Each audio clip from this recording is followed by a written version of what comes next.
Let's take a listen at this one first. But let's remove Hamas from the situation altogether. Let's remove them. What do you have? You have the West Bank. And what do you have in the West Bank? You have 187 children who have been put in prisons. They have been put in prisons, according to Bet Salem, without charge. You have 44 children before October the 7th that have been killed before October the 7th in just 2023 alone.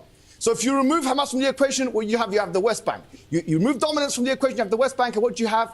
You have occupation, you have settlement, which you condemned, rightfully so. You condemned that on your show. The settlement's there. Okay, so basically what you will notice is that Rabbi, he did not respond to these numbers that Mohammed Hijab, he put forward from the very beginning of this debate. Now, he also accused Mohammed Hijab of saying that the Jews are trembling. Now, let's take a look at this video from Shmuley, Rabbi's page on X or Twitter, and see what Mohammed Hijab actually said about Jew now trembling. Let's take a listen at this soundbite first. Have you noticed them tremble? I have noticed them tremble. Have you noticed them shiver? Have you noticed them tremble? I have noticed them tremble. So basically, this is a video that came on the social media where Mohammed Hijab was addressing the current situation and the narrative that the Yahudi Zionist IDF, they're trying to have control over. Obviously, it failed big time. We have seen many examples of fake videos trying to smear Hamas, trying to smear the resistance campaign inside of Palestine. And so we are seeing failures of this kind of PR campaign by the Zionists over and over again. And every time they try to portray themselves as the hero, not as a villain, they fail. It backfires big time. So Mohammed Hijab, he was talking about that this Zionist movement, this Israeli propaganda is failing, is trembling. He was not telling that the Yahudi, the Jew, were trembling because we have so many hundreds and thousands of Jews in the Western countries, even including in Israel. They are protesting against this genocide.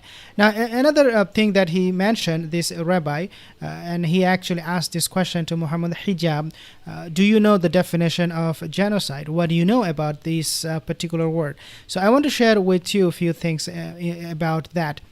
Genocide, what is happening in Gaza is a genocide, and this is not something Mohammed Hijab is calling. This is not something you and me were labeling this incident with. This attack, this barbaric attack against the Palestinian, but this is something the UN experts, they're calling it as genocide. So if you take a look at this one, UN experts point to evidence of genocidal incitement. Top UN official in New York steps down. He stepped down because of this genocide of Palestinian civilians. UN expert urged global action to prevent Israeli genocide in Gaza. Then you have former UN official Craig Mochibar on Gaza, Israel, and genocide. This word is being used by UN officials and the experts repeatedly, except obviously US government and Israeli government. When this rabbi, he was challenging Mohammed Hijab, do you know the definition of genocide?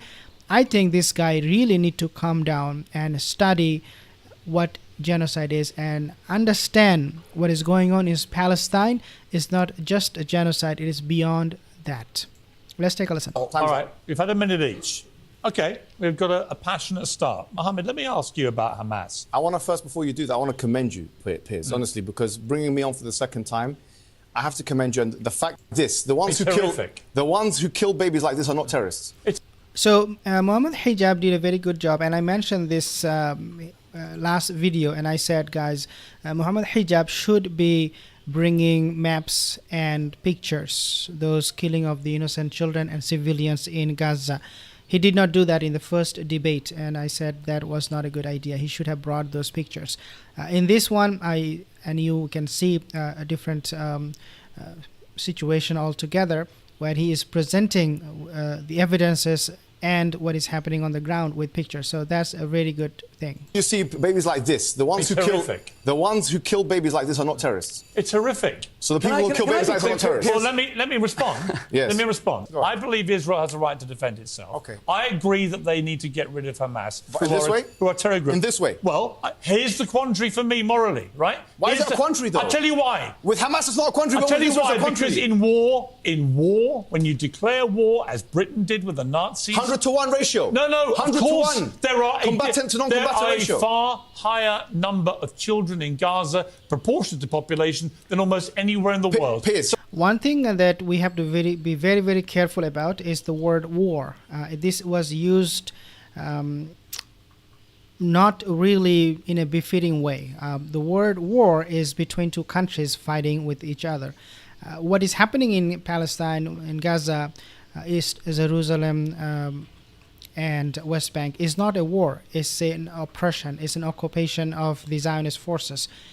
If you see, BBC, CNN, they love to use this kind of word where they will say Israel-Palestine war or Israel-Hamas war.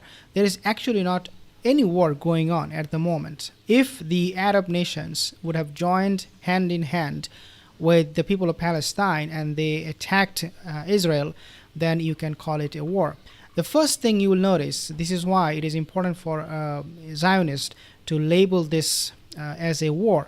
The first thing you notice when this October 7th attack took place, Netanyahu, he came out immediately declaring Israel was at war. Because when you say you are at war, then in war you can justify a lot of things. So collateral damage, killing of innocent civilian, you can justify all of those things if you can sell the word. If you can convince the world that you are at war with the country.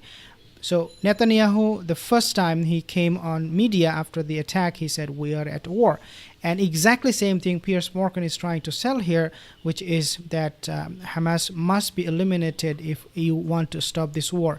There was never a war between Israel and Palestine. It was always occupation and oppression. So when they go after Hamas, give me a chance. Very sadly, Mohammed, let me finish. This is becoming ridiculous. No. Very sadly, You are the one who insisted on equal time. I never did, but you will not respect equal time. I will come to you literally in 30 seconds. He's going to ask you a question. In 30 seconds, I'll come to you. He's going to come to you afterwards. Let me finish, please. I am in charge here, Mohammed.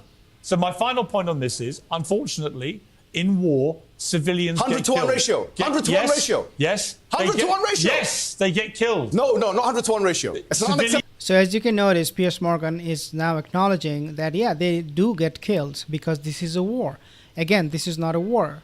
What they did in Gaza, the firepower, the explosion, they were more powerful than the nuclear weapon that U.S. dropped in Japan, Hiroshima and Nagasaki. So this is in any way, shape or form, it's not a war. It's a complete genocide, annihilating a nation, obliterating them, and keeping them as prisoner and under the occupation for as long as they want. Now, another thing that you'll notice, which is that this rabbi, he was talking good things about the Muslims and how Gazan people had this huge opportunity to turn Gaza into a Singapore, the next Singapore of the world. He was talking about sweet things like we gave billions of dollars of aid to Palestinian, to the Gazan people, the amount that was never received by any nation in history. He will talk about how they were compassionate to the people of Gaza and they cared so much about them. What he's trying to accomplish here is that this rabbi is that you have a person in the prison and you are giving him a nice cozy bed, you are giving him good food, you are giving him a nice blanket, warm room temperature, nice warm inside the room, and everything that he needs. You are providing him with all of the good things, but you are not letting him free. Do you think that the good things that you're doing, quote unquote, good things that you're doing to him, giving him good food or whatever, would satisfy him or would really make him feel good that, yeah, I'm inside the prison, but look at me, I'm getting all the good things? No. freedom is the fundamental right and the first thing every single human being they deserve. You deserve to be free, unless obviously you commit a crime. But this rabbi, he will always paint the picture as if we are treating you guys so well. Why you guys are attacking us? Why you guys don't like us? Why are you doing this? This rabbi is a complete doofus. The reason they don't like you is because you are imprisoning them. You're occupying their lands. And in addition to this, you are bringing new settlers to evict them, to steal their land more and more. So this is the impression you will get from the rabbi. He will quote all the good things that the Gazans people could have, but he doesn't want them to be free. Get killed.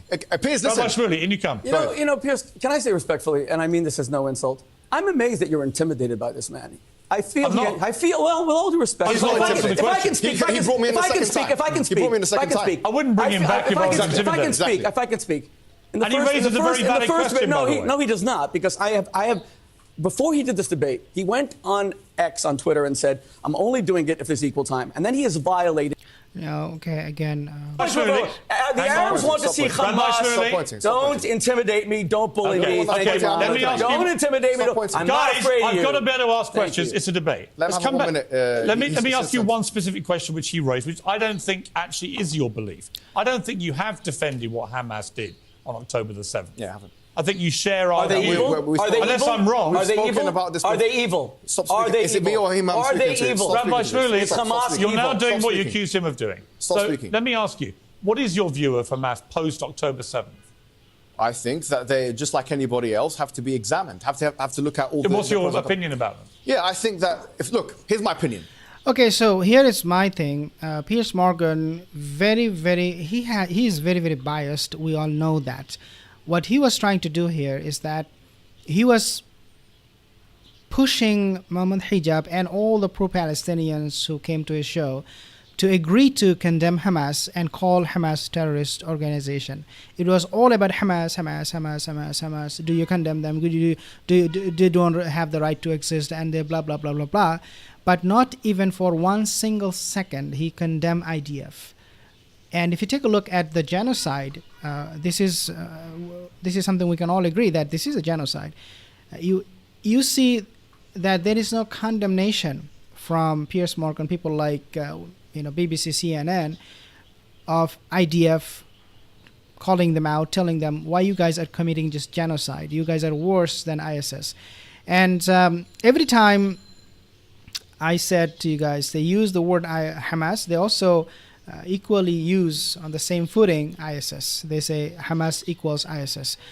In the Western countries, ISIS is being viewed as a very brutal organization, and rightly so, because they are horrible.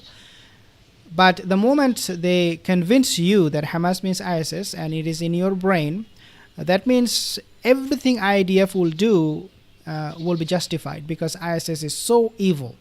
And this is why these people, they use word like evil. I mean, this rabbi, he just said to Mohammed Hijab, they are evil. Hamas is evil. Means ISIS, just like ISIS is evil, Hamas is evil. All the while, if you really take a look at the number and the atrocities, you'll see that IDF is actually on top of all of this. They are committing genocide. They're killing... Up until now, they killed 13,000 Palestinians. Hamas did not. So who is a terrorist organization? Who is the evil person here? Without a shadow of a doubt, it is IDF. Let me be straightforward about this, right? Anybody who kills civilians, anybody, whether it's the IDF, I'm consistent in this. Do you even know the definition of genocide? So now he's bringing up the word genocide and the definition of it. Again, shame on this guy, shame on this rabbi. You just go to those UN experts, people who are working at UN, people who resigned from UN over this genocide. Go and ask them, why did you resign? Why did you give up your post? After all, working for the UN for many people, it's a very, very prestigious position. But they don't care, because this is a genocide. They cannot agree with this. So they are stepping down. They're resigning from their position. So the rabbi really needs to, I think, look at the facts. He needs to be shown those pictures of children being killed, women being killed, hospitals being bombed.